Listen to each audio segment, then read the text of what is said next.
everyone, welcome back to my YouTube channel that is Achievers Code. So guys, जैसे हमने last video में discuss करा था कि हम पहले इंडियन इकोनॉमिक डेवलपमेंट पढ़ेंगे एंड देन उसके बाद हम मैक्रो इकोनॉमिक्स हम स्टार्ट करेंगे. मतलब अभी हम जो फर्स्ट चैप्टर है वो हम इसका स्टार्ट करें, देन सेकंड इसके बाद जो वीडियो होगी वो होगी आपकी नेशनल इनकम की. ठीक है. सो गाइस, हम जो देखते हैं इसमें सबसे पहले हमारा जो चैप्टर है that is Indian economy on the eve of independence. Indian economy on the eve of independence का मतलब है कि हमारी इकोनॉमी इंडिपेंडेंस से पहले कैसी थी. इंडिपेंडेंस से ईव का मतलब होता है उससे पहले, है ना. तो हमारी जो इंडिया की इकोनॉमी थी, इंडिया की जो कंडीशन थी वो इंडिपेंडेंस मिलने से पहले कैसी थी, कैसे कैसे उनका लाइफस्टाइल था, क्या हुआ, कैसे हुआ, वो सारा हम पढ़ेंगे. ठीक है. तो अब पहले पढ़ते हैं कि ब्रिटिश रूल हुआ कैसे था. The British rule over India changed the course of history in India. The foundation of British Empire in India was laid by Battle of Plassey, fought in 1757. So guys, हमने पढ़ा कि हमें पता है कि हमारी कंट्री को इंडिपेंडेंस मिली थी वो मिली थी 15 अगस्त 1947 को. लेकिन हम जो फॉरेनर्स थे, मतलब जो ब्रिटिशर्स थे, हमारी कंट्री में आए कब थे. ब्रिटिशर्स हमारी कंट्री में आए थे 23 जून 1757 को. और 23 जून 1757 को आने के बाद जो हमारे ब्रिटिशर्स थे उन्होंने 15 अगस्त 1947 तक हमारी कंट्री पे रूल किया था. तो अप्रॉक्स अगर हम कहें तो 200 ईयर्स जो हमारे जो ब्रिटिशर्स थे उन्होंने हमारी कंट्री पे रूल किया था. Is it clear. तो आपको इतना कंटेंट क्लियर हुआ कि जो ब्रिटिशर्स थे वो 23 जून 1757 को आए थे और 15 अगस्त 1947 तक उन्होंने हमारी कंट्री पे रूल किया था. तो अप्रॉक्स 200 ईयर्स जो थे ब्रिटिशर्स ने हमारी कंट्री पे रूल करा था. दैट्स इसका तो इतना है. तो जो ब्रिटिशर्स ने जो रूल किया था उसे हम कहते हैं कॉलोनियल रूल. क्या कहते हैं? Colonial rule. ठीक है. अब हम आगे बढ़े तो that is the sole purpose of British colonial rule. अब ब्रिटिशर्स ने रूल करा क्यों, मतलब अगर Britain is a nice country, उन्होंने इंडिया में आके रूल करा क्यों. तो ठीक है, हम कह रहे थे कि ब्रिटेन ने रूल करा क्यों होता. तो to reduce the country to being a raw material supplier for Great Britain's own rapidly expanding more industrial base and understanding of the exploitative nature of the relation is essential for any assessment of the kind and level of development which the Indian economy has been able to attain over the last 6.5 decades. पहले आप लोगों ने सुना होगा कि India जो थी मतलब कितनी ज्यादा रिच थी ऑफ इट्स क्रॉप्स, है ना. इंडिया को कितना ज्यादा माना जाता था कि इंडिया की जो क्रॉप्स थी क्या होती थी, इंडिया की क्रॉप्स जो होती थी बाहर कंट्रीज में जाती थी और वहां से इंडिया अच्छा खासा गेन करती थी, क्योंकि जो सबसे ज्यादा क्रॉप्स ग्रोन करने वाली country that is our India, है ना. तो इंडिया में क्या कहा जाता था कि सबसे ज्यादा इंडिगो प्रोड्यूस करना, सबसे ज्यादा कॉटन टेक्सटाइल प्रोड्यूस करना, है ना, वीट प्रोड्यूस करना, इंडिया इसके लिए बहुत ज्यादा फेमस थी. तो ब्रिटिशर्स ने, और जो ब्रिटेन था, Britain is famous for industries, है ना. तो ब्रिटेन ने क्या कहा, ब्रिटेन ने सोचा कि हम क्या करते हैं, इंडिया को अपने अंडर कर लेते हैं, अपने कब्जे में कर लेते हैं और हम क्या करेंगे, इंडिया से जो इंडिया के फार्मर्स से जो हमें सपोज इंडिया ब्रिटेन है, ठीक है, ब्रिटेन को कॉटन क्लॉथ बनाना है, ठीक है. उन्होंने कहा कि हमें कॉटन क्लॉथ बनाना है और हमें उनको कॉटन टेक्सटाइल की नीड है, मतलब कॉटन की नीड है, कॉटन्स की नीड है. तो उन्होंने कहा कि हम इंडिया के जो फार्मर्स हैं उनको फोर्स करेंगे कि कॉटन हमें दें. और ठीक है, फिर हमने कहा कि जो ब्रिटेन वालों ने सोचा, मतलब ब्रिटिशर्स ने सोचा कि हम क्या करेंगे, इंडिया से हम इंडिया के फार्मर्स से हम जबरदस्ती रॉ मटेरियल्स ग्रो करवाएंगे. जैसे ब्रिटेन को कॉटन की नीड है तो हम इंडियन फार्मर्स से हम कहेंगे कॉटन ग्रो करो और उनसे हम कॉटन लेंगे और अपनी ब्रिटिश इंडस्ट्रीज में उससे कॉटन क्लॉथ मंगाएंगे और उसे यहाँ पे महंगे रेट पे बेचेंगे. इतना क्लियर हुआ. मतलब इंडिया के उन्होंने सबसे पहले क्या किया था, इंडिया की सारी इंडस्ट्रीज बंद करी थी. इंडिया की इंडस्ट्रीज बंद करने का रीजन क्या था, इंडिया के फार्मर्स क्या करते थे कि कॉटन ग्रो करिए अपने फार्म्स में और उसी से कॉटन क्लॉथ बनाया और उससे क्या हुआ, उसी को दूसरी कंट्री से बेचा, तो इससे इंडिया को प्रॉफिट हो रहा था. लेकिन जो ब्रिटेन था वो चाह रहा था कि ये प्रॉफिट हम करें. ठीक है. तो उन्होंने क्या किया, ब्रिटिशर्स आए, उन्होंने कहा कि इंडिया के जो इंडियन फार्मर्स है उनसे उन्होंने कॉटन ग्रो करवाई और कॉटन ग्रो कर उनसे जबरदस्ती मतलब कॉटन ग्रो करवाई और उनसे कहा कि आप हमें क्या कहते हैं कि कॉटन उनसे बहुत ही लो रेट पे, बहुत ज्यादा लो रेट पे इस कॉटन को खरीदा जबरदस्ती और उससे अपनी ब्रिटेन में जाके वहां पे ब्रिटेन इंडस्ट्रीज से उसके मतलब वो बनवाए, क्लॉथ बनवाए और उसको इंडिया में बेचा. अब इंडिया वालों को क्या करना पड़ा, उनको तो मतलब इंडियंस को जबरदस्ती वो कॉटन क्लॉथ खरीदने पड़े. क्यों, वो कपड़ा पहनते क्या, क्यों, वो उनके पास तो इंडिया में तो कुछ कपड़ा बन नहीं रहा, तो कोई इंडस्ट्री थी नहीं जो कपड़ा बना रही थी. तो इस चक्कर में इसलिए उनको ब्रिटेन से जबरदस्ती कपड़ा खरीदना पड़ा और इस वजह से जो ब्रिटिशर्स थे उनको इतना ज्यादा प्रॉफिट हुआ. Is it clear. इतना क्लियर है. अब हम आगे चलते हैं. आगे तो अब जब हम आगे करते हैं, अब हम आगे चलते हैं। अब इसमें आ रहा है कि low level of economic development under the colonial rule. अब कॉलोनियल रूल के अंदर हमारी कंट्री मतलब कैसी थी, कैसे कैसे उसमें चेंजेस आए, मतलब कॉलोनियल रूल से पहले, ब्रिटिशर्स के आने से पहले हमारी कंट्री कैसी थी, ठीक है। इसके हमें मेनली 3 पॉइंट्स लर्न करने हैं और इन्हें अच्छे से कर लो गाइस। मतलब ये जो है ना एज इट इज बोर्ड्स में आप लिख सकते हो, और ये जो मैं आपको नोट्स बता रही हूँ ना that is sufficient for your exams, okay. तो आप कॉलोनियल रूल आने से पहले, सॉरी ब्रिटिशर्स के आने से पहले हमारी कंट्री कैसी थी। पहला है प्रॉस्पेरस इकोनॉमी। प्रॉस्पेरस इकोनॉमी मतलब जो हमारी इकोनॉमी थी वो इतनी ज्यादा रिच इकोनॉमी थी। India had an independent self reliant economy before the advent of British rule. मतलब इतनी अच्छी थी इकोनॉमी, इतनी प्रॉस्पेरस इकोनॉमी थी, ठीक है। फिर आता है एग्रेरियन इकोनॉमी। एग्रेरियन मतलब एग्रेरियन से आपको समझ आ रहा है एग्रीकल्चर है ना, जो मतलब एग्रीकल्चर में अच्छी हो, दैट इज एग्रेरियन इकोनॉमी। तो वही लिखा है यहाँ पे। Through agriculture was the main source of livelihood for most people, yet the country's economy was characterized by various kinds of manufacturing activities. मतलब जैसे जैसे इंडस्ट्रीज आने से पहले इंडिया की जो लाइवलीहुड थी इतनी ज़्यादा फेमस थी। एग्रीकल्चर जो था, सॉरी इंडिया का जो एग्रीकल्चर था वो मेन सोर्स ऑफ लाइवलीहुड था। लोग मतलब खेती बाड़ी करके ही पैसा कमाते थे इंडिया में ज़्यादा से ज़्यादा। इससे ज़्यादा उनका मतलब मेन सोर्स ऑफ इनकम उनका यही था, ठीक है। इसके आगे आता है वेल नोन हैंडीक्राफ्ट इंडस्ट्रीज। उनकी जो हैंडीक्राफ्ट इंडस्ट्रीज थी वो बहुत ज़्यादा मानी जाती थी। मतलब हैंडीक्राफ्ट इंडस्ट्रीज मतलब जैसे ब्रिटेन में तो बहुत अच्छी अच्छी इंडस्ट्रीज थी, लाइक अब इतने मतलब ऐसी मतलब बड़ी बड़ी इंडस्ट्री सेटअप कर रखी थी, वहाँ पे पैसा कमाते थे। बट इंडियंस क्या करते थे, इंडियंस तो उनको जो कॉटन ग्रो हुई उस कॉटन से ही उसको ही करके मतलब फिर ऐसे मतलब हाथों से ही बुनाई करके उससे कपड़ा बनाया करते थे। इससे क्या होता था, India was particularly well known for handicraft industries in the field of cotton and sex textiles, metal and precious stone works, etc. These products enjoyed a worldwide market based on the reputation of the fine quality of material used and the high standards of craftsmanship same in all imports from India. जो मतलब India से बाकी countries का करती थी, सामान मंगवाया करती थी और उसको बेचा करती थी, मतलब सॉरी एक दूसरी अपनी कंट्री में बेचा करती थी। इससे इंडिया को प्रॉफिट हो रहा था। क्यों, इंडिया का जो हैंडीक्राफ्ट था ना, मतलब जो हाथ से काम करके बनाते थे जो हमारे पीजन्स वगैरह थे, वो इतना फेमस था कि हमारी कंट्री का दूसरी कंट्रीज में भी बिकता था। तो ब्रिटिशर्स का मेन सोर्स यही था, मेन फोकस यही था कि इसी को बंद करना है, क्योंकि अगर ये बंद हो गया अब इंडिया तो कपड़ा बनाएगी नहीं, इंडिया कहाँ से कपड़ा खरीदेगी, ब्रिटेन से खरीदेगी। अब इंडिया क्या करती थी, अपना कपड़ा मतलब अपना कॉटन, सपोज ब्रिटेन को बनानी है कॉटन, ठीक है। अब ब्रिटेन को कॉटन बनानी है और ब्रिटेन को कॉटन क्लॉथ बनाना है, और इंडिया क्या कर रही है, इंडिया के पास कॉटन है। अब कॉटन क्लॉथ सपोज ब्रिटिशर्स को जो है कॉटन क्लॉथ बनाना है और इंडिया के पास क्या है, कॉटन है। तो उन्होंने, और इंडिया का मन है कि हम सिल्क ग्रो करें, ठीक है।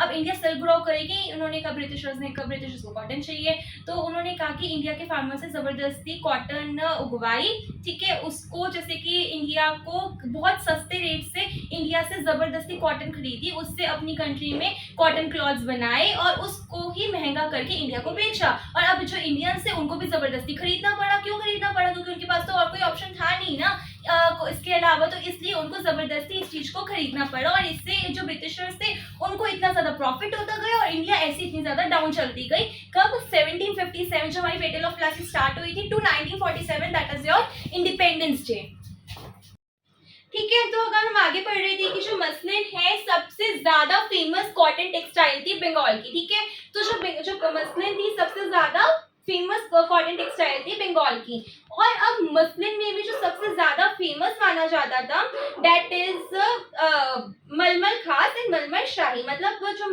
मसलिन की जो सबसे अच्छी वैरायटी थी वो थी मलमल। मसलिन की सबसे अच्छा कॉटन टेक्सटाइल कौन सा था, मसलिन। मसलिन की बेस्ट वैरायटी कौन सी थी, मलमल। और मलमल को और अच्छा बनाने के लिए, इसको और अच्छा बनाने के लिए, इसको और अच्छा कहने के लिए उन्होंने इसको 2 नाम दिए हुए थे, मलमल शाही और मलमल खास। मसलिन की फेमस वैरायटी, सॉरी कॉटन की फेमस वैरायटी कौन सी थी, मसलिन। मसलिन का फेमस नाम, फाइनेस्ट वैरायटी कौन सी थी मसलिन की, मलमल। और मलमल को अच्छा बनाने के लिए क्या कहा था, मलमल शाही, मलमल खास। इज इट क्लियर, इतना टॉपिक हमारा क्लियर हुआ। अब हमें पढ़ना है कि अब तक हमने पढ़ा कि ब्रिटिशर्स के आने से पहले क्या हुआ। अब हम पढ़ेंगे कि ब्रिटिशर्स के आने के टाइम पे क्या हुआ, मतलब ड्यूरिंग द ब्रिटिश रूल, ठीक है। तो इसमें ये कहा है कि the economic policies pursued by colonial government in India were concern more with the protection and promotion of the economic interest of their home country than with the development of Indian economy. जो Britishers हमारी country में आए उनका main purpose क्या होगा, होगा, अपना profit करना या इंडिया का प्रॉफिट करना? ऑब्वियसली सी बात है कि वो क्या चाहेंगे कि उनका खुद का प्रॉफिट हो, है ना। तो उनका उनका ये था कि अपनी होम कंट्री का इकोनॉमिक इंटरेस्ट बढ़े, उनको ज्यादा से ज्यादा इस चीज का प्रॉफिट हो और हमारी जो इंडियन इकोनॉमी है वो गिरे, ठीक है। उनका मेन पर्पस ये था। तो इसलिए उन्होंने क्या किया, उन्होंने कहा कि हम इंडिया से चीप रेट पर रॉ मटेरियल ब्रिटेन भेजो। उन्होंने कहा कि इंडिया से ब्रिटेन रॉ मटेरियल भेजो चीप रेट पे, और ब्रिटेन से हाई रेट पर फिनिश गुड्स इंडिया को भेजो। इससे क्या होगा, उनको सस्ता रॉ मटेरियल मिलेगा, ब्रिटेन को ये उनका फायदा, ठीक है। ब्रिटेन ने इंडिया को हाई रेट पे फिनिश गुड्स बेचे, उनका प्रॉफिट है ना, दोनों साइड से उनका प्रॉफिट है। तो इसलिए हम इसको कहते हैं टू फोल्ड स्ट्रैटेजी। तो अगर बोर्ड्स में आए क्वेश्चन कि what do you mean by two fold strategy, तो यू विल राइट कि when India supplied raw material at cheap rate to Britain and purchases the finished goods at high rate, this process is known as two-fold strategy. तो यही यहाँ पे लिखा हुआ है कि such policies brought about a fundamental change in the structure of Indian economy, that is two-fold strategy. Two-fold strategy क्या है? Transforming the country into supplier of raw materials and consumer of finished industrial products from Britain. अब India के पास तो और कोई option था नहीं कि वो खुद के प्रोडक्ट्स बना ले, उनको तो ब्रिटेन का खरीदना पड़ रहा था ना, चाहे फोर्सफुली खरीदना पड़ रहा है लेकिन खरीदना पड़ रहा था। तो इसलिए क्योंकि उनकी तो इंडिया की सारी इंडस्ट्रीज बैन हो गई थी, है ना, तो इसलिए। नेक्स्ट आता है कि obviously the colonial government never made any sincere attempt to estimate India's national and per capita income, ठीक है। इतना क्लियर हुआ। तो अब इन्होंने ये कहा है कि जो उन्होंने कहा कि हम पर कैपिटा इनकम, कुछ ऐसे एस्टिमेटर्स है जिन्होंने कहा कि हमें अपनी इंडिया की पर कैपिटा इनकम को एस्टिमेट करना है, ठीक है। तो यहाँ पे जो मेनली आते हैं 5 नाम आते हैं। 5 नाम कौन कौन से हैं? Dadabhai Naoroji, William Digby, Findlay Shirras, V K R V Rao और आरसी देसाई। कौन कौन से? Dadabhai Naoroji, Findlay Shirras, R C Desai, V K R V Rao और विलियम डिग्बे। के 5 नाम बेसिकली आते हैं जिन्होंने हमारी इंडिया की पर कैपिटा इनकम को एस्टिमेट करा था, उनका अंदाजा लगाया था कि कितनी इंडिया कमा रही है, ठीक है। तो इनमें से सबसे बेस्ट जो एस्टिमेटर थे, मतलब जो नोटेबल एस्टिमेटर्स में से जो बेस्ट थे वो थे डॉक्टर राव, मतलब जो ये है ना वीके आरवी राव, ये बेस्ट माने गए थे, ठीक है, उस कॉलोनियल पीरियड के टाइम पे, क्योंकि इन्होंने सबसे ज्यादा सिग्निफिकेंट, सबसे ज्यादा एक्यूरेट एस्टिमेट दिया था कंट्री का।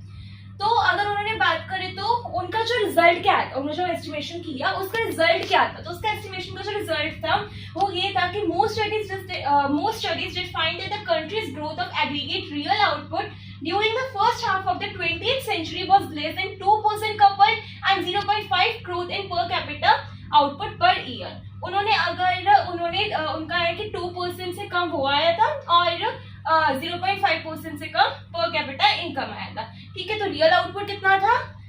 लेस देन 2% और पर कैपिटा आउटपुट कितना था? Less than 0.5%। इतना क्लियर है। अब हम मेनली इस चैप्टर में 6 सेक्टर्स के बारे में बात करेंगे। अब 6 सेक्टर्स कौन कौन से हैं? पहला है एग्रीकल्चर सेक्टर, दूसरा है इंडस्ट्रियल सेक्टर, तीसरा है foreign trade, fourth is demographic condition, fifth is occupational structure and sixth is infrastructure, ठीक है। हम सारे सेक्टर्स के बारे में एक एक करके डीपली पढ़ेंगे, जिनमें से according to me most important is agriculture sector, ठीक है। क्यों? क्योंकि इसमें से डायरेक्ट क्वेश्चन आता है, अबाउट 3 मार्क्स का भी आता है और अराउंड 6 मार्क्स का भी डायरेक्ट क्वेश्चन आता है, ठीक है। तो ये बहुत इंपॉर्टेंट है, इसे बिल्कुल ध्यान से पढ़ना, बहुत अच्छे से समझना, ठीक है। अब हम आगे स्टार्ट करते हैं, that is agriculture sector on the eve of independence, ठीक है। तो India's economy during the British colonial rule remained fundamentally agrarian. About 85% of the country's population lived mostly in villages and derived livelihood directly or indirectly from agriculture. अब industries तो बंद हो गई तो लोग करेंगे क्या? एग्रीकल्चर ही करेंगे, खेती बाड़ी करेंगे। तो वहाँ पे इसीलिए 85% जो हमारे इंडिया की पॉपुलेशन थी वो किस पे डिपेंड थी? एग्रीकल्चर पे डिपेंड थी। तो however, despite being the occupation of such a large population, the agriculture sector continued to experience stagnation and deterioration. अब हुआ क्या?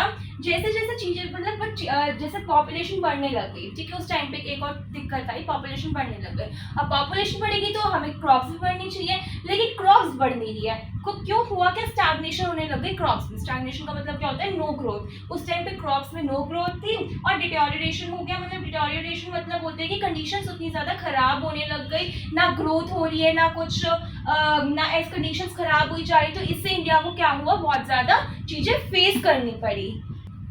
अब हमने पढ़ा कि जो हम एग्रीकल्चर में ग्रोथ नहीं हो रही थी, स्टैग्नेशन नहीं हो रहा था, तो स्टैग्नेशन का रीज़न क्या था, स्टैग्नेशन मतलब क्यों हो रहा था, कि नो ग्रोथ क्यों हो रही थी, हमारी एग्रीकल्चर में ग्रोथ क्यों नहीं हो रही थी।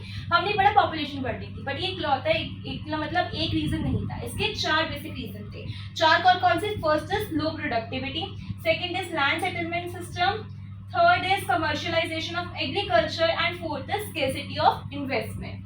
ठीक है, अब इन चारों को हम पढ़ेंगे और ये मेन रीजन ऑफ स्टैग्नेशन जो सबसे इंपॉर्टेंट मैंने कहा ना, एग्रीकल्चर में से डायरेक्ट क्वेश्चन आता है कि 4 मार्क्स का, 6 मार्क्स का, 3 मार्क्स का आता है बोर्ड्स में। 40 मतलब हमारी आईआईटी 40 मार्क्स की है, तो 40 में से 3, 4 या 6 का एक क्वेश्चन आना ही आना है इस टॉपिक में से। तो इसे बिल्कुल अच्छे से बिल्कुल डीपली पढ़ लो कि क्वेश्चन इस टाइप से आ जाता है कि main reason for stagnation in agriculture, हमारी एग्रीकल्चर में कैसे कैसे स्टैग्नेशन के क्या रीजंस थे, या features of Indian agriculture on the eve of independence, इस टाइप से क्वेश्चन बनता है, तो इसे बिल्कुल डीपली पढ़ लो। ठीक है, ठीक है, इतना टॉपिक क्लियर हुआ। अब हम करेंगे कि लो प्रोडक्टिविटी पे क्या होता है, मतलब हमने कहा कि मेन रीजन स्टैग्नेशन की क्या क्या है, स्टैग्नेशन क्यों हुई थी उस टाइम पे, नो ग्रोथ क्यों थी। तो इसका पहला रीजन है लो प्रोडक्टिविटी। उस टाइम पे जो प्रोडक्टिविटी थी ना, वो बहुत ज्यादा खत्म थी, मतलब बहुत ज्यादा कम थी। कैसे कम थी, क्योंकि उस टाइम पे क्या होता है, जो हमारी जो टेक्नोलॉजी थी वो कम होती जा रही थी, हमारी जो टेक्नोलॉजी थी वो कम होती जा रही थी। उस वजह से जो इरिगेशन फैसिलिटीज थी वो भी कम हो रही थी। अब टेक्नोलॉजी कम हो रही है, तो इरिगेशन फैसिलिटीज भी क्या हो रही है, कम होती जा रही थी, बिल्कुल खत्म ही हो गई थी। और उस वजह से जो हमारा फर्टिलाइजर्स का यूज था वो भी बहुत ज्यादा कम हो गया था, और इसी रीजन से हमारी जो थी लो प्रोडक्टिविटी हो रही थी। तो हमने यही कहा कि जो टेक्नोलॉजी के मेन क्या क्या थे, टेक्नोलॉजी कम हो गई थी, उस वजह से इरिगेशन फैसिलिटी भी कम हुई, और उससे फर्टिलाइजर्स का यूज होना बिल्कुल बंद हो गया था, और उससे लो प्रोडक्टिविटी हो रही थी। कितना टॉपिक क्लियर हुआ कि ये कहेंगे low levels of technology, lack of irrigation facilities and negligible use of fertilizers. मतलब टेक्नोलॉजी बहुत कम हो गई थी, इरिगेशन फैसिलिटीज बहुत ज्यादा कम हो गई थी, नेग्लिजिबल यूज ऑफ फर्टिलाइजर मतलब फर्टिलाइजर बिल्कुल खत्म हो गई थी, जैसे हमने यहाँ पढ़ा था, and resulted low level of agriculture productivity. और इसी वजह से हमारी जो एग्रीकल्चर की प्रोडक्टिविटी थी बिल्कुल कम हो गई, बिल्कुल खत्म हो गई, है ना। ठीक है, इतना हुआ क्लियर। अब हम कहते हैं कि लैंड सेटलमेंट सिस्टम की वजह से भी एक रीजन है जिससे स्टैग्नेशन हुई। लैंड सेटलमेंट सिस्टम की वजह से स्टैग्नेशन कैसे हुई, हुआ क्या था, लैंड सेटलमेंट सिस्टम को सबसे पहली बात हम जमींदारी सिस्टम भी कहते हैं। ठीक है, अब क्या होता था, हम जो ब्रिटिशर्स थे फार्मर से क्या करते थे, जबरदस्ती क्रॉप ग्रो करवाते थे।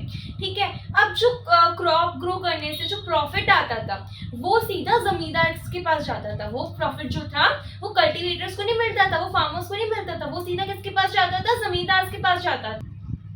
ठीक है, तो जो प्रॉफिट आता था वो सीधा किसके पास जाता था, जमींदार के पास जाता था। तो जो प्रॉफिट फार्मिंग से आता था वो सीधा किसके पास जाता था, वो सीधा जमींदार के पास जाता था, और कल्टीवेटर्स को नहीं मिलता था। ठीक है, अब जमींदार क्या करते थे, उसका कुछ सम उसको किसको देते थे, ब्रिटिशर्स को देते थे। ठीक है, तो इस वजह से क्या हो गई थी, जो फार्मर्स थे उनके बीच में सोशल टेंशन हो गई थी कि हमें तो प्रॉफिट हो नहीं रहा, प्रॉफिट जाके इसके पास रहा है, जमींदार के पास जा रहा है, उसमें से थोड़ा सा वो ब्रिटिशर्स को देते थे, थोड़ा सा वो हमारे फार्मर्स को देते थे। तो इस वजह से फार्मर्स ने कहा कि फिर क्रॉप उगाने का फायदा ही क्या है, अगर वो हमें कुछ प्रॉफिट ही नहीं हो रहा है। तो इस चक्कर में क्या हुआ था, एग्रीकल्चर खत्म होता गया। तो यही यहाँ पे लिखा हुआ है कि the stagnation in the agriculture was caused mainly because of various systems of land settlement system that was introduced by colonial government। तो colonial government की एक और चीज आपको मैं बताऊंगी, वो ये है कि the profit accruing out of agriculture sector went to zamindars instead of cultivators in the form of लगान। कि जो प्रॉफिट आता था वो सीधा किस पे जाता था, जमींदार के पास जाता था इन द फॉर्म ऑफ लगान। और उनका जो मेन इंटरेस्ट था जमींदार का, वो उनका मेन इंटरेस्ट क्या था, लगान कलेक्ट करना।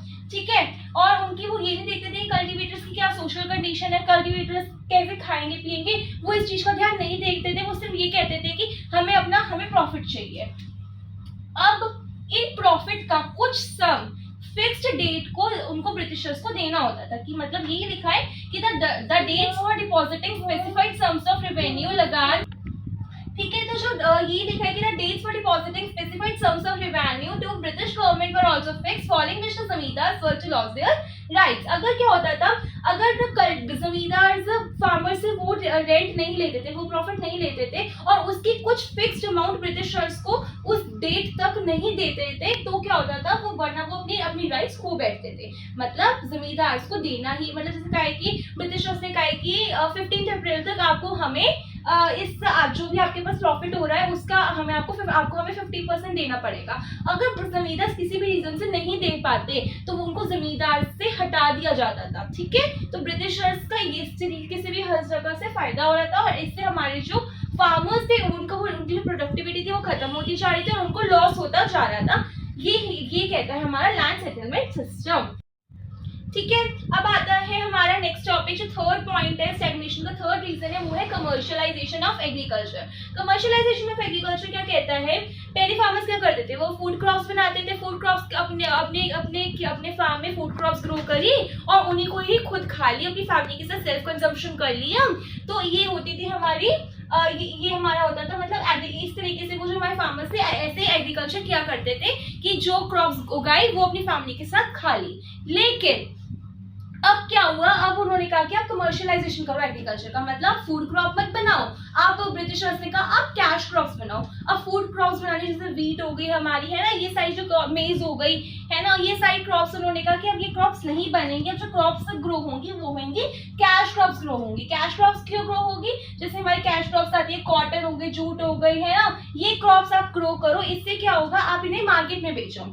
ठीक है, आप इन कैश क्रॉप्स को मार्केट में बेचो। इससे क्या होगा, मार्केट में कैसे बेचना है, ब्रिटिशर्स को बेचना है ना, मार्केट ब्रिटिशर्स उनसे क्या करते थे, जबरदस्ती कॉटन उगवाई, खरीदी और उन्होंने क्या किया, अपनी कंट्री में लेकर उसके कॉटन क्लॉथ बना के इंडिया में हाई रेट पे बेच रहे हैं। इससे क्या हो रहा है, इससे अब फूड क्रॉप्स तो ग्रो होनी बिल्कुल बंद हो गई और इससे फार्मर्स को इस वजह से भी लॉस हुआ। तो यही लिखा है कि commercialisation of agriculture means crops for sale in the market rather than self consumption. अब फार्मर्स अपने लिए क्रॉप नहीं ग्रो कर रहे थे, फार्मर्स जो क्रॉप ग्रो कर रहे थे वो ब्रिटिशर्स के लिए कर रहे थे। तो during the British rule farmers were given higher price for producing cash crops like cotton और जूट। उन्होंने कहा कि अगर आपको सपोज कोई कॉटन है 50 रुपए की, आपको क्रॉप कोई 50 रुपए की बिक रही है, उन्होंने कहा कि हम आपके फूड क्रॉप जो खरीदेंगे वो खरीदेंगे 6 रुपए में और कॉटन और जो मतलब कैश क्रॉप है वो खरीदेंगे 10 रुपए में। अब उनको कहा कि 50 रुपए तो बिकेगी नहीं, अब 10 रुपए में तो चलो कम से कम बिक रही है, कैश क्रॉप बिक रही है ना, हमें चलो हम कैश क्रॉप्स ही ग्रो कर लेते हैं। ठीक है, but this could hardly help farmers in improving their economic conditions, as instead of producing food crops now they are producing cash crops। तो food crops की जगह वो क्या ग्रो कर रहे थे, cash crops which were to be ultimately used by British industries, जो British industries हमारी अब इनको जिनका यूज कर रही थी। Is it clear? अब आता है स्केर्सिटी ऑफ इन्वेस्टमेंट। अब स्केर्सिटी ऑफ इन्वेस्टमेंट क्या कहते हैं, उनके पास पैसा ही नहीं था कि वो इन्वेस्ट कर सके फार्मर्स। ठीक है, अब इस तरीके से भी इनको मतलब प्रॉब्लम फेस करनी पड़ी, स्टैग्नेशन फेस करनी पड़ी कि जो इंडिया एग्रीकल्चर वो start of investment in terracing, flood control, drainage. मतलब क्या हुआ था, नाले भर गए थे, है ना, ऐसे ऐसे मतलब बहुत सारी प्रॉब्लम्स हुई थी, ड्रेनेज सिस्टम प्रॉब्लम थी, फ्लड्स आ रहे थे उस टाइम पे, उस वजह से आई मीन प्रॉब्लम उनको फेस करनी पड़ रही थी, टेरेसिंग की वजह से हो रहा था। तो इस वजह से उनके पास इन्वेस्टमेंट का बिल्कुल भी कोई चांस नहीं था और उस वजह से स्केर्सिटी ऑफ इन्वेस्टमेंट हो रही थी। इतना क्लियर है। अब आता है कि why the small section of farmers change the cropping pattern from food crops to commercial crops. तो कुछ फार्मर्स ने क्या किया, अपना फूड क्रॉप की जगह कमर्शियल क्रॉप्स ग्रो करनी स्टार्ट कर दी, मतलब कैश क्रॉप्स ग्रो करनी स्टार्ट कर दी। तो a large section of tenants, small farmers and sharecroppers neither had resources and technology nor had incentive to invest in agriculture। तो अब कुछ फार्मर्स के पास इतना नहीं था, इतने रिसोर्सेज नहीं थे कि वो एग्रीकल्चर में अब इन्वेस्ट कर सके, क्योंकि जो भी उनके पास था उन्होंने वो कैश क्रॉप बनाने के लिए कर लिया यूज। अब उनके पास इतना पैसा नहीं था कि वो अब एग्रीकल्चर में और इन्वेस्ट कर सके। इतना टॉपिक क्लियर है। अब आता है adverse effects of partition. Partition आपको पता हुआ था, इंडिया और पाकिस्तान का पार्टीशन हुआ था अराउंड 1947 में, है ना। तो इंडिया मतलब इंडिया और पाकिस्तान ऐसे अलग हुए थे और क्या क्या उन्होंने प्रॉब्लम्स फेस करी थी, मतलब वो तो हमने पता है क्या क्या प्रॉब्लम्स फेस करी थी, बट इकोनॉमी के अकॉर्डिंग उन्होंने क्या क्या प्रॉब्लम फेस करी थी वो हम इस बारे में पढ़ेंगे। ठीक है, अब आता है कि जो हुआ क्या था कि India's agriculture production received a further setback due to the country's partition at the time of independence. अब क्या होता है, एग्रीकल्चर में उनको बहुत लॉस हुआ था इंडिया को। कैसे एग्रीकल्चर में लॉस हुआ था कि a sizeable portion of undivided country highly irrigated and fertile and went to Pakistan. अब इंडिया का जो सबसे फर्टाइल एरिया था, जो फर्टाइल लैंड था, जहाँ पे सबसे ज्यादा क्रॉप्स ग्रो होती थी, वो पार्टीशन के टाइम पे पाकिस्तान चला गया। ये पहली प्रॉब्लम उनको फेस करनी पड़ी। दूसरी प्रॉब्लम क्या फेस करनी पड़ी कि almost the whole of jute producing area become part of East Pakistan now Bangladesh, जो जहाँ पे सबसे ज्यादा जूट ग्रो होती थी, जूट ग्रोइंग एरिया जो था वो पाकिस्तान पहुंच गया, जो ईस्ट पाकिस्तान पहुंच गया और अब वो बांग्लादेश में है। ठीक है, India jute goods industry which had enjoyed a world monopoly so far suffered heavily for lack of raw material। तो इसी वजह से उनको रॉ मटेरियल के लिए मतलब प्रॉब्लम फेस करनी पड़ी, उस वजह से दिक्कतें हुई। तो ये मतलब इस तरीके से उनको पार्टीशन के टाइम पे एग्रीकल्चर को फेस करना पड़ा। तो गाइस जो मेन क्वेश्चन आता है बोर्ड्स में, वो वेरी ध्यान से सुनो, बिल्कुल very carefully listen to me, कि उसमें ये लिख के आता है क्वेश्चन कि what are the main reasons of stagnation या what are the features of Indian agriculture at the time of independence. इस टाइप का अगर क्वेश्चन आए तो आपको क्या कहना है, आपके 4 पॉइंट्स लिखने हैं। पहला है लो प्रोडक्टिविटी, दूसरा है लैंड सेटलमेंट सिस्टम, तीसरा है कमर्शियलाइजेशन ऑफ एग्रीकल्चर और चौथा है स्केर्सिटी ऑफ इन्वेस्टमेंट। तो फर्स्ट क्या था, लो प्रोडक्टिविटी। उसमें उन्होंने क्या कहा था कि उस टाइम पे उनके पास इतने फर्टिलाइजर्स खत्म हो गए थे, इरिगेशन फैसिलिटीज खत्म हो गई थी, टेक्नोलॉजी नहीं थी, उस वजह से लो प्रोडक्टिविटी हो रही थी। दूसरा था हमारा लैंड सेटलमेंट सिस्टम, जो अभी हमने पढ़ा। लैंड सेटलमेंट सिस्टम क्या कह रहा था कि जो प्रॉफिट उससे आता था, फार्मिंग से आता था, वो सीधा जमींदार के पास जाता था इन द फॉर्म ऑफ लगान। ठीक है, और उनको कुछ अमाउंट ब्रिटिशर्स को देना पड़ता था इन फॉर्म ऑफ रेंट, और अगर वो ब्रिटिशर्स को नहीं देते थे जमींदार, तो क्या होता था, वो अपनी राइट्स खो बैठते थे जमींदार। और जो हमारे इस वजह से हमारे जो फार्मर्स थे उनके बीच में सोशल टेंशन हो गई थी, क्योंकि उनको कुछ प्रॉफिट नहीं हो रहा था। ठीक है, तीसरा हमने पढ़ा कमर्शियलाइजेशन ऑफ एग्रीकल्चर। उससे हमने पढ़ा कि जो फार्मर्स थे अब फूड क्रॉप्स की जगह कैश क्रॉप्स ग्रो कर रहे थे, अब सेल्फ कंजप्शन नहीं कर रहे थे, बल्कि अब वो क्या कर रहे थे, कमर्शियलाइजेशन ऑफ क्रॉप्स कर रहे थे, मतलब बेच रहे थे क्रॉस मार्केट्स में। और चौथा हमने क्या पढ़ा था, स्केर्सिटी ऑफ इन्वेस्टमेंट। उनके पास इतना पैसा नहीं था कि वो फ्लड कंट्रोल कर सके, ड्रेनेज सिस्टम को ठीक करा सके, इन चीजों के लिए उनके पास इतना पैसा नहीं था। तो इस तरीके से भी उनको प्रॉब्लम फेस करनी पड़ी। Is it clear? अब आता है इंडस्ट्रियल सेक्टर। हमने एग्रीकल्चर सेक्टर कंप्लीट करा। इसमें किसी को कोई प्रॉब्लम है तो आप कमेंट सेक्शन में पूछ सकते हो, बिल्कुल फ्रीली आपकी रिप्लाईज होंगे, है ना। अगर आपको समझ आ रहा है, मेरी गारंटी है, मैंने आपको कहा ना कि 90+ मार्क्स आएंगे अगर आपने इस वीडियोस को फॉलो करा, आपने इनको देखा, क्वेश्चंस प्रैक्टिस करे। ठीक है, मैं आपको रिकमेंड करूंगी Sandeep Garg is the best book to practise the questions. Okay, और अब इतना मतलब जस्ट अगर समझ आ रहा है, you can subscribe my channel very quickly. Okay, ठीक है, अब हम आगे आते हैं। Next is industrial sector. हमने पढ़ा था 6 सेक्टर्स पढ़े कि फर्स्ट हमारा एग्रीकल्चर कंप्लीट हुआ। अब हम आते हैं इंडस्ट्रियल सेक्टर पे। इंडस्ट्रियल सेक्टर क्या करता है, हमने पढ़ा है कि ब्रिटिशर्स ने क्या किया था। ब्रिटिशर्स ने कहा कि ब्रिटिशर्स ने इंडिया की इंडस्ट्रीज को बंद कर दिया। उन्होंने कहा कि अब जो कपड़ा है आपको हमसे ही खरीदना पड़ेगा। अब जो हमारे फार्मर्स थे, माय इंडियंस जो भी थे, मतलब हमारे लोग इंडिया के, ठीक है, तो जो हमारे इंडियंस थे उनको फोर्सफुली ब्रिटिशर्स से खरीदना पड़ता था सामान। ठीक है, अब क्या है कि यही का इंडस्ट्रियल सेक्टर का मेन रीजन क्या था कि इंडस्ट्रियल सेक्टर भी खत्म होने लग गया। अब इंडस्ट्रियल सेक्टर खत्म कैसे हुआ, उसका मेन रीजन, फर्स्ट रीजन जो था वो था डी इंडस्ट्रियलाइजेशन। उन्होंने कहा कि उन्होंने हैंडीक्राफ्ट इंडस्ट्रीज जो थी बिल्कुल खत्म कर दी। हैंडीक्राफ्ट इंडस्ट्रीज इतनी कम कर दी, इस वजह से जो डी इंडस्ट्रियलाइजेशन हुआ, उन्होंने 2-fold स्ट्रेटेजी स्टार्ट करी। 2-fold स्ट्रेटेजी मैंने आपको बताई थी कि जो इंडियंस थे, इंडिया से जो ब्रिटेन चाहता था रॉ मटेरियल चीप रेट पे, और ब्रिटेन से इंडिया आता था फिनिश गुड्स हाई रेट पे। इसे कहते हैं 2-fold पॉलिसी या 2-fold स्ट्रैटेजी। तो इस वजह से डी इंडस्ट्रियलाइजेशन हुआ। ठीक है, ये यहाँ पे लिखा है, आपको उसको कैसे एक्सप्लेन करें, यहाँ पे पॉइंट्स दिया हुआ है, you can take screenshots of this. कि ये लिखा है कि to get raw material from India at cheap rates to be used from upcoming modern industries in Britain to sell finished products of British India in Indian market at higher prices. ठीक है, अब क्या हुआ, जब जैसे जैसे इनका एक सेकेंड, इसमें रीजंस कैसे हुए डिक्लाइन ऑफ हैंडीक्राफ्ट इंडस्ट्री के। ये है कि फर्स्ट है the main reason for decline of handicraft industry कि डिस्क्रिमिनेशन टैरिफ पॉलिसी है। अब डिस्क्रिमिनेटरी टैरिफ पॉलिसी क्या कहती है, डिस्क्रिमिनेटरी टैरिफ पॉलिसी 3 पॉइंट कहती है, जो मेजरली कहती है क्या है, ये भी बहुत इंपॉर्टेंट है, listen to it very carefully. कि ड्यूटी फ्री एक्सपोर्ट होगा रॉ मटेरियल का, मतलब आप इंडिया से बाहर जितना मर्जी रॉ मटेरियल भेज सकते हो, ये ड्यूटी फ्री, इसमें कोई ड्यूटी नहीं लगेगी।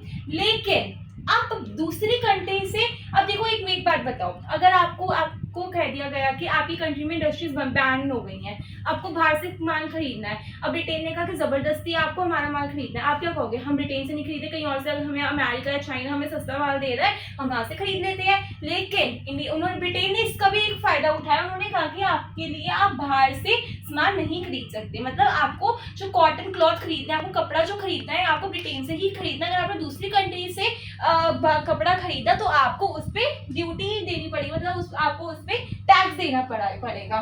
ठीक है, आपको सिर्फ अगर आपको खरीदना है तो आप ब्रिटेन से खरीद सकते हो फ्री रेट पे। ठीक है, फिर क्या, और थर्ड पॉइंट जो था वो था कि heavy duty was imposed on export of Indian handicraft. आपको इंडिया पे अगर आपने इंडियन हैंडीक्राफ्ट बनाया, मतलब आपने कुछ हाथ से सिलाई बुनाई करके आपने कुछ बनाया, तो आपको उस पर टैक्स देना पड़ेगा। तो ये मेजरली 3 पॉइंट्स है डिस्क्रिमिनेटरी ट्रेड पॉलिसी के, duty free imports of export of raw material, duty free import of final goods of British industry to India. British industry से तो ड्यूटी फ्री है, लेकिन बाहर दूसरी कंट्री से उस पर आपको ड्यूटी देनी पड़ेगी। ठीक है, और heavy duty was imposed on export of Indian handicrafts. इतना क्लियर है। अब हम आगे चलते हैं इंडस्ट्रियल सेक्टर के इसी पॉइंट पे, that will be your 1 second. हाँ, नेक्स्ट आता है हमारा adverse effects of decline of handicraft industries. अब हैंडीक्राफ्ट इंडस्ट्रीज के क्या क्या बैड इफेक्ट्स है, क्या क्या एडवर्स इफेक्ट्स हैं। ठीक है, अब हैंडीक्राफ्ट इंडस्ट्री के कैसे कैसे खत्म हुआ, क्या हैंडीक्राफ्ट इंडस्ट्रीज खत्म हो गई थी, हैंडीक्राफ्ट इंडस्ट्री हमारी बिल्कुल खत्म हो गई। उस वजह से क्या हुआ, अनएम्प्लॉयमेंट हुई, मतलब लोगों के पास बेरोजगारी बढ़ी। अब जो लोग सिलाई बुनाई, आज हमें क्या पढ़ाता है कि आधे लोग खेती बाड़ी करते थे, आधे लोग हैंडीक्राफ्ट इंडस्ट्री से सिलाई बुनाई वगैरह करते थे, यही तो करते थे लोग। अब क्या हुआ है, हैंडीक्राफ्ट इंडस्ट्री बिल्कुल खत्म कर दी। इस वजह से क्या हुआ, अनएम्प्लॉयमेंट बढ़ने लगे, बेरोजगारी बढ़ने लगी। अब बेरोजगारी बढ़ने लगी तो इस वजह से क्या हुआ, लेकिन अब कपड़ा कंट्री में बढ़ नहीं रहा, दूसरी कंट्री से वो कपड़ा मंगा रहे हैं। अब दूसरी कंट्री से, मतलब दूसरी कंट्री से कपड़े की डिमांड बढ़ गई। दूसरी कंट्री में से किससे मंगवाए, सिर्फ ब्रिटेन से मंगवा सकते हैं, क्योंकि बाकी कंट्रीज में तो उनको टैक्स देना पड़ेगा ना। तो उन्होंने बाकी की कंट्री, इंडिया में क्या हुआ, गुड्स की सप्लाई कम हो गई, ब्रिटेन में गुड्स की सप्लाई बढ़ गई। मतलब इंडिया में तो कुछ बिक नहीं रहा था, तो इंडिया की सप्लाई कम हो गई, ब्रिटेन से ज्यादा सामान जा रहा था इंडिया, तो इसलिए ब्रिटेन की सप्लाई बढ़ गई। तो इससे क्या हुआ, इंडिया इम्पोर्ट ज्यादा करने लग गई और एक्सपोर्ट कम करने लग गई। ये वजह थी जो हमारी हैंडीक्राफ्ट इंडस्ट्री को फेस करनी पड़ी। इसी 4 पॉइंट्स को आपको पूरा पैराग्राफ में एक्सप्लेन करना है जो यहाँ दिया हुआ है। Is it clear? ठीक है, अब आते हैं lack of capital good industries. Capital good industry फिर कैसे कैसे खत्म हो गई, मतलब वही हमारी इंडस्ट्रीज बिल्कुल खत्म हो गई थी, उसी को एक्सप्लेन करना है कि कैपिटल गुड इंडस्ट्री क्या होती है, जहाँ पे कैपिटल गुड्स बनते हैं, मशीनरी वगैरह बनती है, वो अब इंडस्ट्रीज ही खत्म हो गई, तो वो भी खत्म हो गई थी। इसी तरीके से ये सारा कुछ वही एक्सप्लेन किया हुआ है, इसमें से कुछ है नहीं इंपॉर्टेंट। ठीक है, ये है कि लो कंट्रीब्यूशन टू जीडीपी कंट्रीब्यूशन उनका बिल्कुल खत्म हो गया था। अब जीडीपी पे इतना ज्यादा कंट्रीब्यूट नहीं कर पा रहे थे। हमारा जो पब्लिक सेक्टर का जो रोल था वो भी इतना ज्यादा कम हो गया था, वहाँ पे उनको भी इसमें प्रॉब्लम फेस करनी पड़ गई थी, ये दिया हुआ है। ठीक है, दैट्स इज दिस। अब इसके साइड और इसके आगे हमें करना है कि modern industries operating during independence के टाइम पे कैसे कैसे मॉडर्न इंडस्ट्रीज मतलब क्या क्या हुआ। ठीक है, मॉडर्न इंडस्ट्रीज के साथ अब जो second half the 19th century का वो मतलब उसमें प्राइवेट सेक्टर ने क्या हुआ, बहुत ज्यादा बढ़ने लगे, जो पब्लिक सेक्टर का रोल जो था बिल्कुल कम हो गया। ठीक है, अब ये है कि initially the development was confined to setting up of cotton and jute textiles. उन्होंने कहा कि हम जूट टेक्सटाइल्स बनाते हैं, जूट टेक्सटाइल मिल्स बनाते हैं। जो कॉटन टेक्सटाइल मिल्स थी वो कहाँ पे मेनली बनी थी, महाराष्ट्र में और गुजरात में, और जो जूट मिल्स थी वो बनी थी बंगाल में। ठीक है, उसी टाइम पे जो फर्स्ट इंडस्ट्री जो इन्होंने इंडिया ने सेटअप करी है that is Tata iron and steel company, that you will say TISCO. ठीक है, और वो कब सेटअप हुई थी, 1907 में, और जमशेदपुर बिहार में। Is it clear? इतना क्लियर है? अब आता है हमारा third sector, that is your foreign trade. Foreign trade क्या कहता है कि आपको वही हमें टूफोल्ड स्ट्रेटेजी बतानी, टूफोल्ड पॉलिसी बतानी है कि जो इंडिया जो exporter of primary products, India क्या कर रहा था, प्राइमरी प्रोडक्ट्स एक्सपोर्ट कर रहा था और इम्पोर्ट कर रहा था फिनिश गुड्स। तो ये कहा कि इंडिया एक्सपोर्टर बन गया था प्राइमरी प्रोडक्ट्स को, इम्पोर्टर बन गया था finish goods. So that is cotton, silk, woollen, इनके अगर क्लॉथ बनाती, क्योंकि वो वहाँ पे कैपिटल गुड इंडस्ट्री थी, लाइट मशीनरी थी, फैक्ट्री थी ब्रिटेन में, वहाँ से कपड़ा बन के आ रहा था, ये वहाँ पे उन्होंने कहा। अब सेकंड पॉइंट आता है इसका कि monopoly control over British rule. British rule के ऊपर ब्रिटिश ने कैसे कंट्रोल किया? ब्रिटिशर्स ने कहा कि हम एक्सपोर्ट और इंपोर्ट पे ब्रिटिशर्स ने कंट्रोल करा। कैसे करा? इंडिया में एक्सपोर्ट और इंपोर्ट बिल्कुल बंद कर दिया। उन्होंने कहा अगर आप एक्सपोर्ट इंपोर्ट कुछ करना चाहते भी हो तो सिर्फ आप चाइना के साथ, श्रीलंका के साथ और ईरान के साथ कर सकते हो, अदरवाइज और किसी कंट्री के साथ नहीं कर सकते हो। ठीक है, ये यहाँ पे लिखा हुआ है। थर्ड पॉइंट ये है कि स्यूज कैनाल कब ओपन हुई? दैट इज योर 1869 में। 1869 में स्यूज कैनाल ओपन हुई थी। और वो क्यों बनाई गई थी? इंडिया और ब्रिटेन क्या हो रहा था, उनको जैसे यहाँ पे इंडिया है, यहाँ पे ब्रिटेन है, वो पहले उनको यहाँ से फिर ऐसे करके घूम के बोलो जाना पड़ता था यहाँ तक। लेकिन उन्होंने कहा कि हम कोई शॉर्ट रूट बनाते, तो उन्होंने यहाँ से इंडिया से ब्रिटेन के लिए एक डायरेक्ट स्यूज कैनाल ओपन करी जिससे वो डायरेक्टली जा सकते थे, और वो ओपन हुई थी 1869 में। ठीक है, इसका थर्ड पॉइंट है कि एक second, drain of wealth. Drain of wealth क्या कहता है? ड्रेन ऑफ वेल्थ कहता है कि ड्रेन ऑफ वेल्थ कैसे हुई थी ब्रिटिशर्स के टाइम पे। ये 3 मार्क्स का क्वेश्चन डेफिनेटली एग्जाम्स में आता है, और एक मेरे टाइम पे भी 3 सेट्स में, मतलब 4 सेट्स में 3 सेट्स में ये क्वेश्चन आया था, और ये बहुत बहुत बहुत इंपॉर्टेंट क्वेश्चन है। 3 मार्क्स का 100% आता है। क्वेश्चन आता है कि explain the drain of wealth during British rule. British rule के टाइम पे कैसे ड्रेन ऑफ वेल्थ हुई थी? ठीक है, तो हुआ क्या था, उन्होंने कहा अब इंडिया ने एग्रीकल्चर उनका ऐसे बढ़ता गया, इंडिया का इतना सारा एग्रीकल्चर बढ़ गया, इंडिया को प्रॉफिट होना शुरू हो गया। लेकिन अब क्वेश्चन माइंड में आता है कि इंडिया को प्रॉफिट हो रहा है तो फिर भी इंडिया इतनी गरीब क्यों है? इंडिया को प्रॉफिट हो तो रहा था, लेकिन वो प्रॉफिट यूज कहाँ हो रहा था वो देखो। इंडिया का जो प्रॉफिट यूज हो रहा था to make payment of expenses incurred by office setup by colonial government in Britain. जो ब्रिटेन हमारी जो ब्रिटेन थी, जिन हमारी जो कॉलोनियल गवर्नमेंट थी उस टाइम पे, ब्रिटेन उनके जो ऑफिस बन रहे थे उन पे जो खर्चा हो रहा था वो सेटअप करने के लिए हमारा प्रॉफिट यूज हो रहा था। दूसरा, उस टाइम पे वर्ल्ड वॉर्स वगैरह भी हो रही थी, है ना? उस टाइम पे जो वर्ल्ड वॉर्स वगैरह में, लड़ाइयों में जो उनके खर्चा हो रहा था, उनके वेपन्स वगैरह बनाने में, वहाँ पे उनके इंडिया का प्रॉफिट यूज हो रहा था। और थर्ड इज दिस कि इनविजिबल आइटम्स को इम्पोर्ट करने में। इनविजिबल आइटम्स मतलब कुछ कोई सर्विसेज आप खरीद रहे हो ठीक दूसरी कंट्री से, ब्रिटेन से, है ना, तो उसमें जो ये था जो प्रॉफिट था यूज हो रहा था। ठीक है, तो इस वजह से इंडिया की जो वेल्थ थी कम होती गई, इंडिया की जो वेल्थ थी ड्रेन होती गई। तो 3 रीजन कौन से थे कि एक वॉर एक्सपेंसेस की वजह से, एक ऑफिस सेटअप वाले एक्सपेंसेस की वजह से, थर्ड इज इनविजिबल आइटम्स की वजह से। Is it clear? तो गाइस हमने अभी तक इतना पढ़ लिया है कि हमारी मतलब जो ब्रिटिशर्स का क्या कैसे कंट्रोल था एग्रीकल्चर सेक्टर पे और इंडस्ट्रियल सेक्टर पे। अब हम अपनी कंट्री की डेमोग्राफिक कंडीशन को पढ़ेंगे। ठीक है, डेमोग्राफिक कंडीशन के बारे में हम पढ़ेंगे। Just wait for a second. हाँ, हमने एग्रीकल्चर सेक्टर पढ़ा, हमने इंडस्ट्रियल सेक्टर पढ़ा, हमने फॉरेन ट्रेड पढ़ा। अब हम पढ़ेंगे डेमोग्राफिक कंडीशन। ठीक है, अब डेमोग्राफिक कंडीशन क्या कहती है? हमारी कंट्री का ऑफिशियल सेंसस कब हुआ था?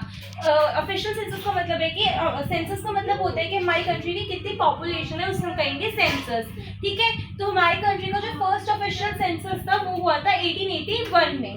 ठीक है, 1881 में फर्स्ट ऑफिशियल सेंसस हुआ था हमारी कंट्री का, और हर 10 साल बाद हमारी कंट्री का सेंसस होता है।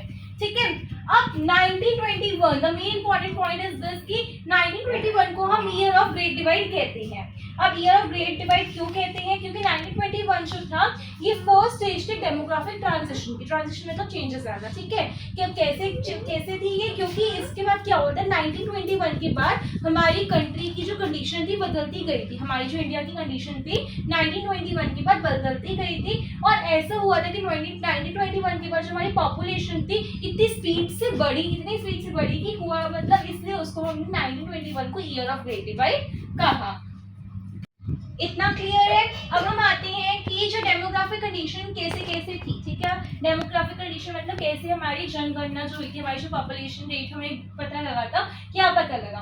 पहला बर्थ रेट और डेथ रेट। उस टाइम पे बर्थ रेट भी बहुत ज्यादा था और डेथ रेट भी बहुत ज्यादा था, मतलब बहुत जल्दी से लोग पैदा भी हो रहे थे और लोगों की डेथ भी बहुत उसी जल्दी से हो रही थी। मतलब बर्थ रेट कितना था कि 1000 में से 48, मतलब 48 पर 1000 जो था हमारा बर्थ रेट था, और डेथ रेट तक क्या था 40 पर 1000। ठीक है, ये हमारा डेथ रेट था।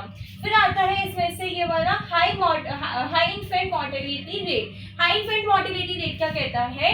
इन्फेंट किसे कहते हैं? जो भी बच्चा 1 साल से कम की एज का होता है उसे हम कहते हैं इन्फेंट। ठीक है, इन्फेंट क्या होता है, जो भी बच्चा 1 साल से कम की एज का होता है उसे हम इन्फेंट कहते हैं। तो जो इन्फेंट रेट हम उस टाइम पे क्या था 280 पर 1000 जो था हमारा इन्फेंट रेट था। इस वीडियो के एंड में आपको एक स्लाइड मिलेगी, वहाँ पे आपको सारी ही इन्फेंट रेट, मॉर्टेलिटी रेट सब लिखा हुआ होगा एक पेज पे, आप वहाँ से डायरेक्ट लर्न कर सकते हो। तो वो भी आपको इसके नोट्स भी प्रोवाइड करूंगी। ठीक है, आप उसमें से वो भी देख लेना। आगे बढ़ते हैं, लो लिटरेसी रेट। लिटरेसी का मतलब क्या होता है, लिटरेसी का मतलब होता है कि आप कितने ज्यादा पढ़े लिखे हो, वहाँ के लोग कितने ज्यादा एजुकेटेड है। ठीक है, तो कितने लोग एजुकेटेड थे उस टाइम पे, 16% लोग एजुकेटेड थे खाली। हमारी कंट्री में 100% पॉपुलेशन में से 16% लोग जो थे वो एजुकेटेड थे, मतलब वो हमारा लिटरेसी रेट था वो भी बहुत ज्यादा लो था, जिनमें से 16% में से 7% विमेन थी और बाकी के 9% जो थे वो मेन थे। ठीक है, अब आता है हमारी कंट्री की लाइफ एक्सपेक्टेंसी कैसी थी। लाइफ एक्सपेक्टेंसी आती है कि it refers to average number of years for which people expected to live. Life expectancy मतलब होती है कि आपको क्या लगता है कि कोई इंसान कितने साल जिएगा, उसे हम कहते हैं लाइफ एक्सपेक्टेंसी। ठीक है, तो उस टाइम पे जो लाइफ एक्सपेक्टेंसी थी वो थी 32 ईयर्स, बट अब कितनी है, अब है 69 ईयर्स। ठीक है, इतना क्लियर हुआ। अब हम पढ़ते हैं कि उस टाइम पे पुअर हेल्थ फैसिलिटीज थी। हेल्थ फैसिलिटीज कैसी थी, पुअर थी।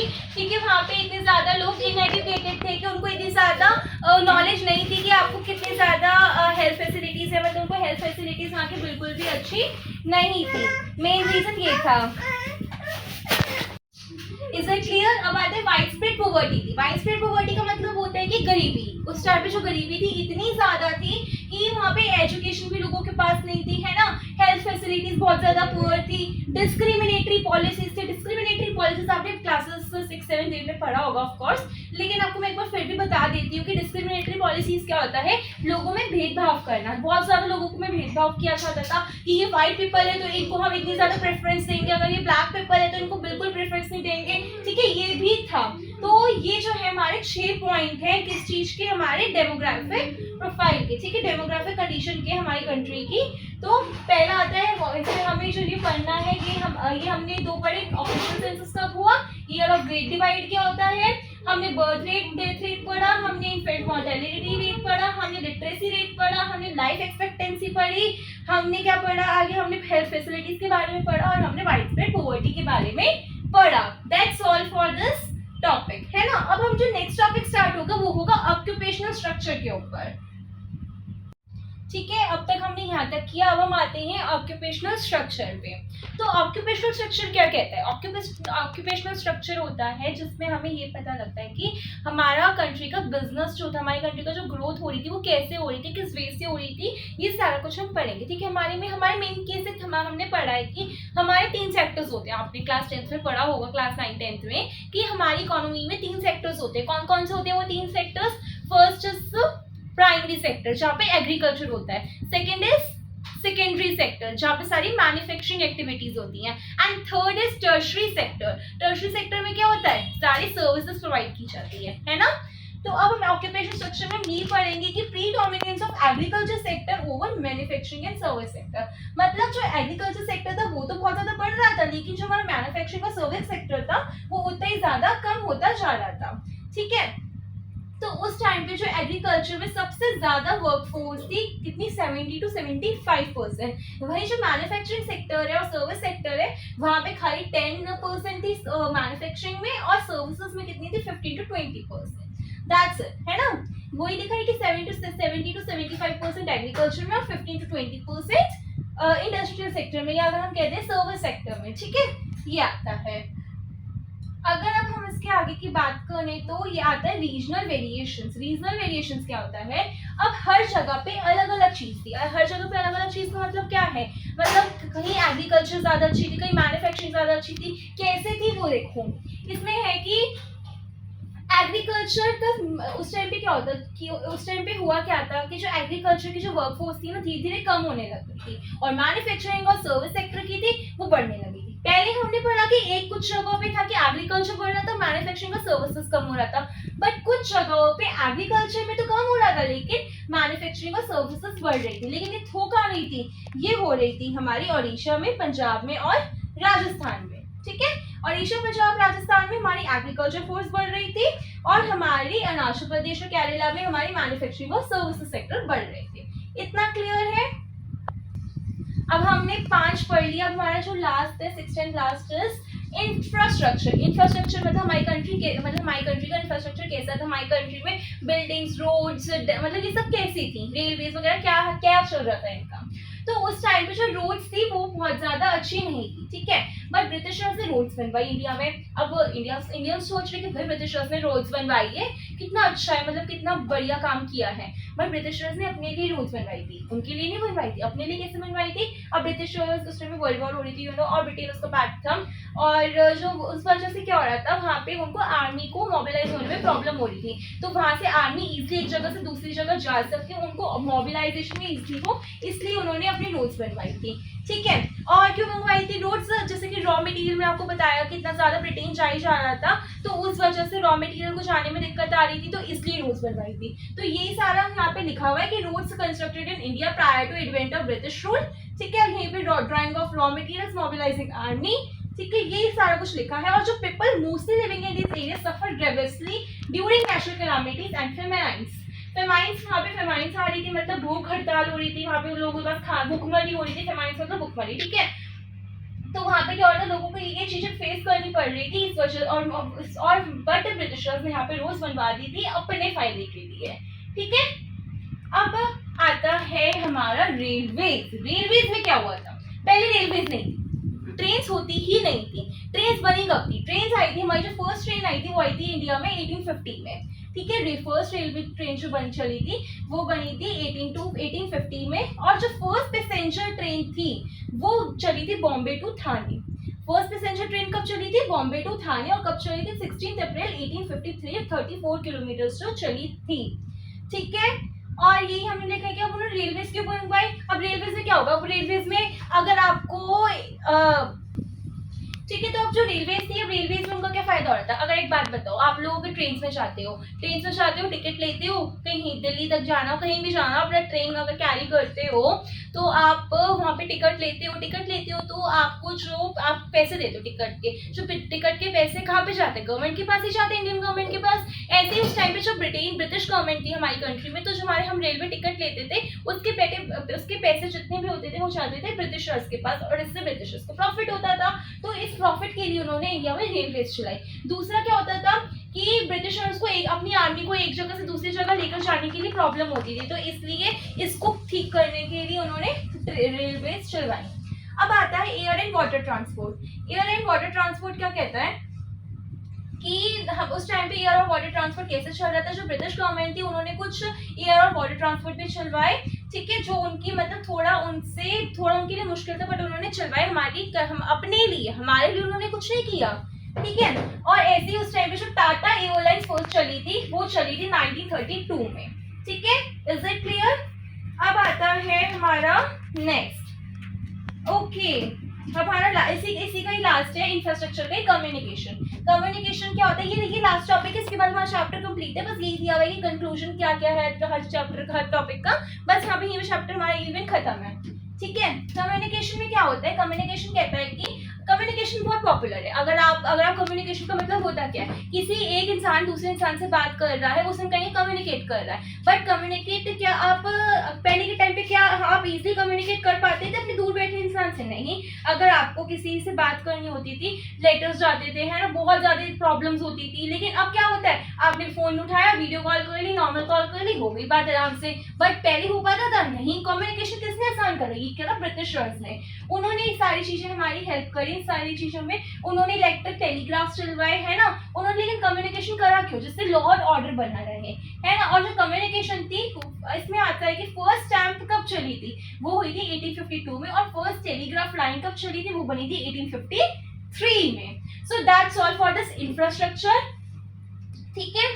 अब आते इसमें यही कहा है कि ये वाला आपको इसका स्क्रीनशॉट ले सकते हैं गाइस, ये जो दिया हुआ reasons causing for infrastructure development में साइड से हट जाती है, स्क्रीनशॉट ले लो इसका। इसमें सारा वही दिया हुआ है कि रेलवेज का भी दिया हुआ है इसमें। सॉरी, सबसे पहले हमने रोड पढ़ा था, तो रोड्स का आगे थे, रोड्स बिल्ड हुई थी मोबिलाइज आर्मी को मोबिलाइज करने के लिए और रॉ मटेरियल को ड्रॉ करने के लिए। रेलवेज चली थी प्रॉफिट के लिए, एक्सपेंसेस है ना, और ये सारा कुछ उसी का कंक्लूजन दिया हुआ है। हमने जो अब तक पढ़ा है उसका जो इंफ्रास्ट्रक्चर है उसका कंक्लूजन है। और जो ये स्लाइड मैं आपको दिखा रही हूँ इसका भी आप स्क्रीनशॉट बिल्कुल ले लो, क्योंकि ये पूरे चैप्टर का कंक्लूजन है जो हमने अब तक पढ़ा कि ब्रिटिश से 200 साल तक रूल किया, फिर एग्रीकल्चर सेक्टर में कैसे फेस करा, इंडस्ट्रियल सेक्टर में क्या हुआ, फॉरेन ट्रेड में, इंफ्रास्ट्रक्चर में कैसे कैसे मतलब प्रॉब्लम्स आई, सारा कुछ इसमें पढ़ा है ना। In a nutshell the social and economic challenges before the country were enormous. Enormous मतलब बहुत ज्यादा ह्यूज थे सोशल और इकोनॉमिक चैलेंजेस हमारी कंट्री के। ठीक है, अब आता है एक बार हम लास्ट देख लेते हैं। इसमें है कि पॉजिटिव ड्रॉबैक, एक second, positive contributions of British rule. British rule के पॉजिटिव कॉन्ट्रीब्यूशंस क्या थे, मतलब ब्रिटिश रूल्स के आने के कुछ फायदे थे। क्या फायदे थे वो देखो कि एग्रीकल्चर का कमर्शियलाइजेशन हो गया। पहले लोग क्या करते थे, अपने खेत में क्रॉप्स उगाई और खुद खा ली, पेट भर गया और कमाया कुछ नहीं, ये सब हो गया। लेकिन अब उससे क्या हो, कमर्शियलाइजेशन हो तो उनका उससे क्या हो, एग्रीकल्चर इनकम बनी। एग्रीकल्चर पहले सेल्फ कंजम्पशन के लिए होता था, लेकिन अब एग्रीकल्चर से इनकम बनने लगे, ये फायदा हुआ। दूसरा फायदा इंफ्रास्ट्रक्चर में डेवलपमेंट है, हमने पढ़ा टेलीग्राम हुआ है ना, रोड्स बन गई, कम्युनिकेशन सिस्टम अच्छा हो गया, रेलवेज बन गई, ये सब हो गया। ठीक है, हिलास्टर्स और फेमाइंस ठीक हुए, मतलब फेमाइन जैसे भुखमरी हो गई थी, तो जैसे ट्रांसपोर्ट और कम्युनिकेशन की हेल्प वजह से फूड सप्लाई अच्छी हो गई।